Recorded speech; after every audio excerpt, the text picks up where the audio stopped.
Hello दोस्तों। कितना अच्छा हो यदि हम कक्षा 12 में एक बेहतर अंकों से पास होकर 25,000 रुपये का इनाम प्राप्त कर लें।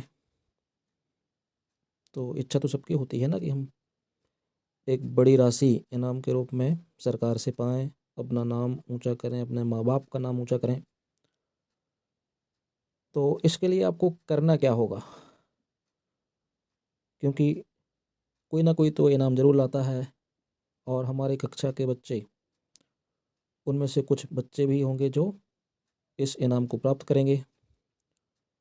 तो हम क्यों पीछे रहें। तो इसके लिए आपको करना क्या है कि हम जो अंतिम समय है अभी, जो लगभग 1.5 माह का समय हमारे पास है, हम उसमें अब क्या करें।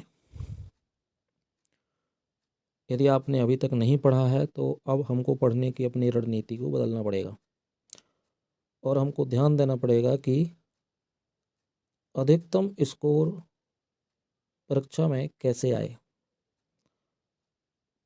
तो सभी प्रश्नों की जगह पर हमको ध्यान देना पड़ेगा कि हमारे जो विषय हैं उन विषयों में जो भी इकाई वार या अध्याय वार अंक योजना होती है, जिसको हम ब्लूप्रिंट कहते हैं, तो जो भी अध्ययन होती है या परीक्षा अध्ययन जिसको बोलते हैं, उसमें अंक योजना डिवाइड रहती है कि जिस तरीके से हमारा वार्षिक पेपर आता है। यहाँ हम चर्चा करेंगे, आज 2 विषयों की चर्चा करेंगे, समाजशास्त्र एवं अर्थशास्त्र। आगे आने वाले वीडियो में राजनीति के बारे में बताऊंगा कि हम अधिकतम नंबर कैसे अर्जित करेंगे। तो इसके बारे में तो हमको सबको पता होगा कि 32 प्रश्न वस्तुनिष्ठ आते हैं, जिसमें सही विकल्प की संख्या होती है 6, रिक्त स्थान होते हैं 6, सत्य असत्य होते हैं 6, सही जोड़ी 7 होती है और एक वाक्य में उत्तर होते हैं 7, जिसमें से सही जोड़ी और सत्य असत्य हमारे लिए सबसे कहें तो सरल प्रश्न होते हैं। सही जोड़ी में यदि हमको 7 में यदि 2-3 प्रश्न भी हमको बनते हैं तो हम बाकी प्रश्नों को सही कर ले जाते हैं। तो यहाँ हमको मिस्टेक नहीं करनी है। इसके बाद आता है सत्य असत्य। तो आपको प्रश्न लिखा हुआ है, उसमें पहचानना है कि यह गलत है कि सही है। तो हमने अगर थोड़ा बहुत भी टीचर को सुना है क्लास में, या फिर हमने जो प्रश्न के उत्तर पढ़े हुए हैं, क्योंकि प्रश्नों के उत्तर से ही कई बार ऐसे प्रश्न आ जाते हैं, तो हमको ध्यान से उनको भी पढ़ना है। कुछ चीज़ें याद नहीं होती लेकिन ध्यान में ज़रूर रहता है कि यह इसका आंसर होगा। इसके बाद जो 10 प्रश्न होते हैं वो 2-2 अंक के होते हैं। तो ये भी आसान इस तरह के प्रश्न होते हैं। इनको तैयार करना ईजी भी है और नंबर पाना भी आसान है, क्योंकि आपको इसमें 2 में से 2 मिल जाएंगे। फिर हम आगे बढ़ते हैं तो 4 प्रश्न होते हैं 3 अंक के, यानी 3-3 अंक के 4 प्रश्न। फिर होता है आपका 4 प्रश्न होते हैं 4 अंक के। अब आप यहाँ देखिए, कॉमन सेंस लगाइए। 32 प्रश्न है वस्तुनिष्ठ। यदि आज में थोड़ी सी सूझबूझ है और आप उन प्रश्नों को सही कर ले जाएंगे तो 32 में से आप 27 से 28 नंबर तो आसानी से वस्तुनिष्ठ प्रश्नों में पा सकते हैं। आप यहाँ देखिए, 10 प्रश्न हैं 2-2 अंक के, तो 10 दूनी 20 अंक यहाँ हम आसानी से पा सकते हैं, क्योंकि प्रत्येक प्रश्न में अथवा रहता है। इसके बाद है 4-3-12 अंक के 3 अंक वाले प्रश्न। तो अगर आपके यह प्रश्न सही होंगे तो आपको 3 में 3 मिल जाएंगे, नहीं तो 2 ढाई नंबर मिल जाएंगे। इसके बाद आता है आपका 4 अंक के प्रश्न। 4 प्रश्न रहेंगे, 4 चौको 16 नंबर। तो यहाँ आपकी पूरी स्किल जांची जाती है। टीचर जब कॉपी चेक करता है तो देखता है कि बच्चे ने हेडिंग बनाई है क्या। हेडिंग के आगे 2-3 लाइन तो कम से कम लिखनी चाहिए। तो अगर 4 पॉइंट भी लिखेंगे तो एक पेज का उत्तर तो आराम से होना चाहिए, तब आपको 4 अंक मिलेंगे। कुछ बच्चे केवल हेडिंग लिख देते हैं तो इसमें आपको 4 में 2 अंक मिलते हैं। तो कई बार हम परेशान हो जाते हैं कि हम बड़े प्रश्न याद नहीं कर पाते हैं तो हमारे नंबर नहीं आएंगे। या हम फेल हो जाएंगे। तो ऐसी चिंता हमको नहीं करनी है, पेपर के लेवल को समझना है, उसके प्रश्नों को समझना है, तो हम बेहतर कर सकते हैं। इसके बाद हम आगे बढ़ते हैं। अब हम जो मुख्य इस वीडियो का पर्पज़ बनाने का उद्देश्य था, इसमें हम देखते हैं समाजशास्त्र की कक्षा 12 की ब्लूप्रिंट, जिसको अंक योजना कहते हैं। 3 घंटे का प्रश्न पत्र रहता है जिसको हमको सॉल्व करना पड़ता है। पूर्णांक रहेगा 80 नंबर का। इसके बाद जो 20 नंबर होता है वह आपको प्रोजेक्ट के मिलते हैं। तो अगर आप एक सिंसियर स्टूडेंट हैं और स्कूल अटेंड की है आपने, इसके अलावा कक्षा में आपका जो प्रदर्शन है वह उत्कृष्ट रहा है या सामान्य रहा है या निचले स्तर का रहा है, उसके अनुसार आपको अंक दिए जाते हैं। इसमें आपका अनुशासन भी बहुत महत्वपूर्ण होता है। यदि छात्र ने अनुशासन दिखाया है तो उसको अंक मिलते हैं। उसका त्रैमासिक अर्धवार्षिक में कैसा परफॉर्मेंस रहा है उसको भी ध्यान में रखा जाता है। तो सभी अंक योजना मिलाकर पूर्णांक 100 नंबर का हो जाता है। अब आपको यदि 75% की रैंक में जाना है तो आपको कुल मिलाकर एक अनुमानतः 80-85 नंबर की तैयारी करनी पड़ेगी, तब जाके हम 75% पर पहुंच पाएंगे। क्योंकि कुछ अंक तो काटे भी जाएंगे और फिर बाद में बहुत बुरा लगेगा जब आपके साथी को उस इनाम राशि से पुरस्कृत किया जाएगा और आप वंचित रह जाएंगे। तो हमको ध्यान से पढ़ना होगा। तो आपकी भारतीय समाज की जो पुस्तक है उसमें से जो पहली इकाई है भारतीय समाज की जनसांख्यिकी संरचना, इसमें से आपको 7 अंक के प्रश्न बनाए जाएंगे, यानी उस पाठ से 7 नंबर के प्रश्न आएंगे। अब इसमें से आपका 4 अंक का प्रश्न तो जरूर बनेगा, यानी एक बड़ा प्रश्न बनेगा। इसके बाद एक 2 अंक का प्रश्न बनेगा। इसके अलावा एक ऑब्जेक्ट आ सकता है। तो यह अध्याय महत्वपूर्ण है। फिर है आपका सामाजिक संस्थाएं, निरंतरता एवं परिवर्तन। यह अध्याय भी महत्वपूर्ण है क्योंकि ये 8 अंक का प्रश्न पत्र बना के देगा, यानी आपको 4 अंक का एक बड़ा प्रश्न मिल जाएगा। इसके अलावा 2 अंक का भी प्रश्न आ सकता है और 1 या 2 आपके बहुविकल्पीय प्रश्न आ सकते हैं। तो यह भी महत्वपूर्ण है। जैसे बाजार एक सामाजिक संस्था के रूप में,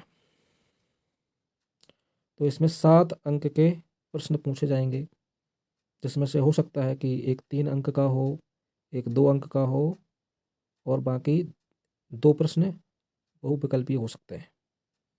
फिर आपका सामाजिक विषमता एवं बहिष्कार के स्वरूप, तो इसमें सामाजिक विषमता एवं बहिष्कार के स्वरूप क्या क्या है, उसमें 8 अंक का प्रश्न पत्र में आएगा। 8 अंक के प्रश्न हो सकते हैं जिसमें दीर्घोत्तरीय, लघुत्तरीय, अति लघु और बहुविकल्पीय सभी हो सकते हैं। इसलिए ये जो अध्याय है ये तो बहुत महत्वपूर्ण है। इनको हमें इनके ऑब्जेक्ट भी सॉल्व करने चाहिए, इसके जो दीर्घोत्तरीय प्रश्न हैं उनको भी सॉल्व करना चाहिए, उनको याद करना चाहिए। फिर आपका 5वां सांस्कृतिक विविधता की चुनौतियाँ, ये आपका 5 अंक का प्रश्न है। ओके, तो 5 अंक का है। तो इसमें आपका एक 3 मार्क्स का ही बन सकता है और 2 बहुविकल्पी बन सकते हैं। तो ऐसी हमको तैयारी करनी है। फिर आपका भारत में सामाजिक परिवर्तन एवं विकास, तो आप देखिए कि पिछली जो पुस्तक में 8-8 एवं 7-7 नंबर के पूछे जा रहे हैं हर अध्याय से, इसलिए महत्वपूर्ण है वो, क्योंकि एक एक 2-2 अंक की भी बहुत महत्वपूर्ण होता है। फिर आप देखते हैं कि भारत में सामाजिक परिवर्तन एवं विकास, तो इसमें संरचनात्मक परिवर्तन में 5 अंक की योजना है, सांस्कृतिक परिवर्तन में 5 अंक की योजना है, संविधान एवं सामाजिक परिवर्तन में 5 अंक की योजना है, ग्रामीण समाज में विकास एवं परिवर्तन, इसमें 6 अंक की योजना रखी गई है। फिर आपका औद्योगिक समाज में परिवर्तन और विकास, ये भी 6 अंक का है। भूमंडलीकरण और सामाजिक परिवर्तन, तो इसको तो बहुत बेहतर तरीके से मैं समझा चुका था आपको। 5 अंक इससे भी प्राप्त किए जा सकते हैं। फिर जनसंपर्क साधन और जनसंचार, तो इसमें 5 अंक की योजना है। फिर है आपका सामाजिक आंदोलन, तो सामाजिक आंदोलन में आपके 8 अंक यानी बहुत महत्वपूर्ण है। यानी आंदोलन में चिपको आंदोलन बहुत पूछा जाता है, उसको आप तैयार कर लें। इसके अलावा यदि कोई और सामाजिक आंदोलन है तो उन आंदोलनों को जरूर तैयार कर लें, 100% पूछा जाएगा। तो ऐसे करके हम एक बेहतर अंक पाने की रणनीति को तैयार कर सकते हैं। यानी जब हम उस अध्याय को पढ़ें तो अगर वो 7-8 नंबर तक का प्रश्न हमको दे रहा है तो हमको उसकी छोटी छोटी चीज़ें भी बारीकी से याद कर लेनी चाहिए। ओके, ऐसा करके हम नंबर पा सकते हैं। जो व्यक्ति टॉपर होते हैं वो इन छोटी छोटी बातों पर भी ध्यान करते हैं। फिर हम अर्थशास्त्र के विषय की अंक योजना के बारे में चर्चा करते हैं, जो कि मुझे लगता है कि थोड़ा सा सब्जेक्ट टफ है, भाषा थोड़ी सी क्लिष्ट होती है, क्योंकि बेसिक मजबूत अगर हो तो अर्थशास्त्र में ही बेहतर होता है, नहीं तो हमको थोड़ी सी मेहनत करनी पड़ती है अन्य विषयों की अपेक्षा। इसमें भी वही 80 नंबर का पूर्णांक होता है, 20 का प्रोजेक्ट होता है। तो इसमें जो व्यष्टि अर्थशास्त्र एक परिचय है, उसमें प्रथम अध्याय से आपको 4 अंक के प्रश्न आवंटित होंगे, जिसमें समान अर्थव्यवस्था है, अर्थव्यवस्था की केंद्रीय समस्याएं क्या हैं, आर्थिक क्रियाकलापों का आयोजन, केंद्रीकृत योजनाबद्ध अर्थव्यवस्था, बाजार अर्थव्यवस्था, सकारात्मक तथा आदर्शक अर्थशास्त्र, व्यष्टि अर्थशास्त्र तथा समष्टि अर्थशास्त्र। इनके बारे में एक सामान्य जो जानकारी है वह आपको होनी चाहिए। ये जो लाइनें लिखी होती ना, इनसे प्रश्न बनने की संभावना होती है अगर आप इन लाइनों से जुड़ी हुई चीज़ें पढ़ लें, क्योंकि सिलेबस होता है और पेपर वाला आसानी से यहीं से प्रश्न बनाता है वो। फिर आपका उपभोक्ता के व्यवहार का सिद्धांत, तो उपयोगिता, गणनावाचक उपयोगिता विश्लेषण, क्रमवाचक उपयोगिता विश्लेषण। फिर आपका उपभोक्ता का बजट, बजट सेट एवं बजट रेखा, बजट सेट में बदलाव। फिर उपभोक्ता का इष्टतम चयन, मांग, मांग वक्र तथा मांग का नियम। फिर है आपका अनधिमान वक्रों तथा बजट बाध्यताओं से मांग वक्रों की व्युत्पत्ति, सामान्य तथा निम्न स्तरीय वस्तुएं, यानी सामान्य वस्तुएं कौन है, निम्न स्तरीय वस्तुएं कौन है, स्थानापन्न तथा पूरक, मांग वक्र में शिफ्ट, मांग वक्र की दिशा में गति और मांग वक्र में शिफ्ट, बाजार मांग, मांग की लोच। फिर आपका रेखिक मांग वक्र की दिशा में लोच, किसी वस्तु के लिए मांग की कीमत लोच को निर्धारित करने वाले कारक लोच तथा व्यय। अब आपके लिए जो ये उपभोक्ता के व्यवहार का सिद्धांत है यह बहुत ही महत्वपूर्ण है। इससे आप जितना पढ़ें उतना ही कम है, उसको बहुत पढ़िए, क्योंकि ये 15 अंक दे रहा है आपको।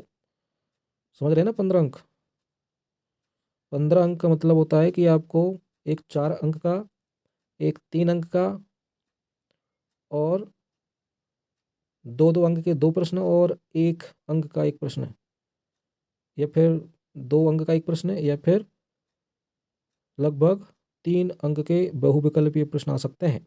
बहुत ही महत्वपूर्ण है, इसको तैयार कर लें। फिर आपका उत्पादन तथा लागत, तो उत्पादन फलन, अल्पकाल तथा दीर्घकाल, कुल उत्पाद, औसत उत्पाद तथा सीमांत उत्पाद। ओके, ह्रासमान सीमांत उत्पाद नियम, परिवर्ती अनुपात नियम, कुल उत्पाद, सीमांत उत्पाद तथा औसत उत्पाद वक्र की आकृतियां, पैमाने का प्रतिफल, लागत, अल्पकालीन लागत और दीर्घकालीन लागत। यह आपको 10 अंक की योजना में शामिल है, यानी यह भी एक महत्वपूर्ण इकाई है, क्योंकि आपको ये 10 नंबर देके जा रही है। और 10 नंबर में आप समझ सकते हैं कि एक बड़े जो 4 अंक के प्रश्न होते हैं वो भी आ सकता है, बहुविकल्पी प्रश्न भी आ सकता है, और 2 नंबर या 3 नंबर का प्रश्न भी बन सकता है। फिर आपका चौथी इकाई, पूर्ण प्रतिस्पर्धा की स्थिति में फर्म का सिद्धांत। तो पूर्ण प्रतिस्पर्धा क्या है, इसकी परिभाषा बतानी पड़ेगी। संप्राप्ति, लाभ, अधिकतमीकरण स्थिति 1 2 3, लाभ, अधिकतमीकरण समस्या और एक द्वारा प्रदर्शन, एक फर्म का पूर्ति वक्र, है ना, एक फर्म का अल्पकालीन पूर्ति वक्र, एक फर्म का दीर्घकालीन वक्र, उत्पादन बंदी बिंदु, सामान्य लाभ तथा लाभ अलाभ बिंदु, फर्म के पूर्ति वक्र के निर्धारित तत्व, प्रौद्योगिकी प्रगति, आगत कीमतें, बाजार पूर्ति वक्र, पूर्ति की कीमत लोच। तो इसमें आपके जो कुछ महत्वपूर्ण प्रश्न हो उनको तैयार कर लें, क्योंकि ये 5 अंक देगा आपको। लेकिन जो पिछले प्रश्न पत्रों में या पहले की परीक्षा में आए हुए प्रश्न हैं उनको तो बिल्कुल तैयार कर लें, लेकिन अधिक माथापच्ची ना करें, क्योंकि 5 अंक का है, तो जो इम्पोर्टेंट हो उसको पढ़ लें। फिर आपका बाजार संतुलन, तो संतुलन अधिमांग अधिपूर्ति, बाजार संतुलन, फर्मों की स्थिर संख्या, बाजार संतुलन, निर्बाध प्रवेश तथा बहिर्गमन, अनुप्रयोग, उच्चतम निर्धारित कीमत, निम्नतम निर्धारित कीमत। ये संभवतः एक छोटी इकाई है, 6 अंक का प्रश्न पत्र में इसके प्रश्न आएंगे, तो आप इसको तैयार कर लें, इसमें मत छोड़िए। जो आपकी छोटी इकाई हो उसको पूरी तरीके से तैयार कर लें, उसको मत छोड़ें। लेकिन यदि प्रश्न पत्र की इकाई आपके पाठ्यक्रम की इकाई बड़ी है, उससे कम नंबर के प्रश्न आने हैं, तो आप उसमें कुछ संशोधन कर सकते हैं। फिर हम बढ़ते हैं आगे, समष्टि अर्थशास्त्र का परिचय। तो ये भी आपको परिचय में 2 अंक का दे रहा है, वो केवल 2 अंक आएंगे। समष्टि अर्थशास्त्र का उद्भव, समष्टि अर्थशास्त्र की वर्तमान पुस्तक का संदर्भ। फिर आपका राष्ट्रीय आय का लेखांकन, यह बहुत महत्वपूर्ण है, 8 अंक यहाँ से वो उठा सकता है। तो समष्टि अर्थशास्त्र की कुछ मूलभूत संकल्पनाएं हैं, आय का वर्तुल प्रवाह और राष्ट्रीय आय गणना की विधि, उत्पाद अथवा मूल्य वर्धित विधि, व्यय विधि, आय विधि, साधन लागत आधारित कीमतें तथा बाजार कीमतें। यहाँ से बेटा प्रश्न बहुत बनता है, राष्ट्रीय आय गणना की विधि कौन कौन सी हैं, इसको बिल्कुल तैयार कर लें आप, बिल्कुल भी मत चूकें। ओके। फिर कुछ समष्टि अर्थशास्त्री तदात्म मौद्रिक सकल घरेलू और वास्तविक कर, सकल घरेलू उत्पाद और कल्याण, जीडीपी के बारे में जरूर पढ़ लें, जीडीपी को कौन सी चीज़ें प्रभावित करती हैं, इसको तैयार कर लें, 8 नंबर दे रहा है आपको। फिर मुद्रा और बैंकिंग, तो यह भी एक सामान्य स्तर की इकाई है और अधिक कठिन नहीं है, इसलिए इसको बहुत अच्छे से तैयार कर लें। मुद्रा की कार क्या है, मुद्रा की मांग और मुद्रा की पूर्ति, बैंकिंग व्यवस्था द्वारा साख सृजन, काल्पनिक बैंक का चिट्ठा, साख सृजन की सीमाएं तथा मुद्रा गुणक, मुद्रा पूर्ति के नियंत्रण के नीतिगत उपकरण। ओके, ये 6 अंक दे रहा है आपको, यानी एक 3 अंक का प्रश्न बन सकता है और 2 अंक का बहुविकल्पीय प्रश्न, इसको तैयार कर लें आप। फिर आपका आय और रोजगार के निर्धारण, यह आपको 12 अंक दे रहा है, इसको तो बहुत तैयार करना पड़ेगा, अच्छे से तैयार करना पड़ेगा। आय और रोजगार के निर्धारक क्या है, समग्र मांग तथा इसके अवयव, उपभोग, फिर आपका सेक्टर मॉडल में आय का निर्धारण, लघु अवधि में संतुलन आय का निर्धारण, स्थिर कीमत स्तर के साथ समष्टि अर्थशास्त्रीय संतुलन, समग्र मांग में परिवर्तन का आय तथा उत्पादन पर प्रभाव, गुण क्रियाविधि, कुछ अन्य संकल्पनाएं। फिर आपका सरकारी बजट एवं अर्थव्यवस्था, ये 5वीं यूनिट है, इसमें आपको सरकारी बजट, अर्थ तथा इसके अवयव, उद्देश्य प्राप्तियों का वर्गीकरण, पूंजीगत लेखा, संतुलित अधिशेष एवं घाटा बजट, सरकारी घाटे की माप, ये आपको 6 अंक देगा। फिर आपका खुली अर्थव्यवस्था समष्टि अर्थशास्त्र, इसमें आपको अदायगी, संतुलन, चालू खाता, पूंजी खाता, अदायगी और घाटा, विदेशी विनिमय बाजार। ओके, विदेशी विनिमय बाजार में आपको विदेशी विनिमय दर, विनिमय दर का निर्धारण, तिरती हुई स्थिर विनिमय दर, प्रणालियों के गुण और दोष, प्रबंधित तिरती, ये आपको 6 अंक दे रहा है। ठीक है, तो थोड़ा सा पाठ्यक्रम जटिल जरूर है, लेकिन इसमें आपको तरीके से अगर आप पढ़ें, जहाँ से ज़्यादा अंक आने की संभावना है उसको बहुत अच्छे से पढ़ें, जहाँ पे कम अंक आ रहे हैं उसको थोड़ा सा महत्वपूर्ण प्रश्नों पर ध्यान दें, बाकी को छोड़ दें। लेकिन जहाँ से 12 अंक, 8 अंक या 15 अंक की जो योजना है उसको हमको बहुत अच्छे से तैयार करना पड़ेगा। और सभी कठिन जो हमको विषय लगते हैं, जैसे कि अंग्रेजी है, अर्थशास्त्र है, उसको हमको अभी से ध्यान देना पड़ेगा। अंतिम समय में बेटा रिवीजन होता है, पढ़ाई नहीं होती है, तो हमको डेली जो इकाई महत्वपूर्ण हैं, जिनसे अधिक प्रश्न आने हैं, उन पर नज़र मारना शुरू कर दीजिए। उनको बार बार देखेंगे और जो मैंने ये पाठ्यक्रम आपको पढ़ के बताया है, ये पाठ्यक्रम आपकी मेमोरी में रहना चाहिए कि इस वाले पार्ट से कौन कौन सी चीज़ें बहुत ही महत्वपूर्ण हैं। तो हम एक बेहतर अंक पा जाएंगे और कम से कम एक सम्मानजनक आपकी परसेंटेज भी बन जाएगी और आपको एक जो इनाम राशि है, क्योंकि सरकार का 1 रुपये भी आपकी जो मेहनत है, आपकी जो मेधावी क्षमता है, उसको सम्मानित करने का काम है वो। तो आप भी इसके भागीदार बने, सरकार की योजनाओं का लाभ उठाएं और आपके लिए अग्रिम शुभकामनाएं कि आप अपनी परीक्षा में ज़रूर अच्छे अंकों से उत्तीर्ण हों। मिलते हैं अगले किसी और महत्वपूर्ण टॉपिक के साथ। और जो छात्र इस चैनल पर नए हों, उस चैनल को सब्सक्राइब कर लें, वीडियो को लाइक कर दें, अपने दोस्तों तक इसको शेयर कर दें। ठीक है ना? सब्सक्राइब नहीं करते हैं, वीडियो देख के चले जाते हैं, तो आपसे पैसे नहीं लग रहे हैं आपको सब्सक्राइब करने में। और यदि आपके सब्सक्राइब से मोटिवेशन मिलता है और इस वीडियो की रेंज बढ़ती है, वह अधिक लोगों तक पहुंचता है, इसलिए आप ऐसा कर सकते हैं, सहयोग कर सकते हैं। चलिए मिलते हैं अगले वीडियो के साथ। नमस्कार।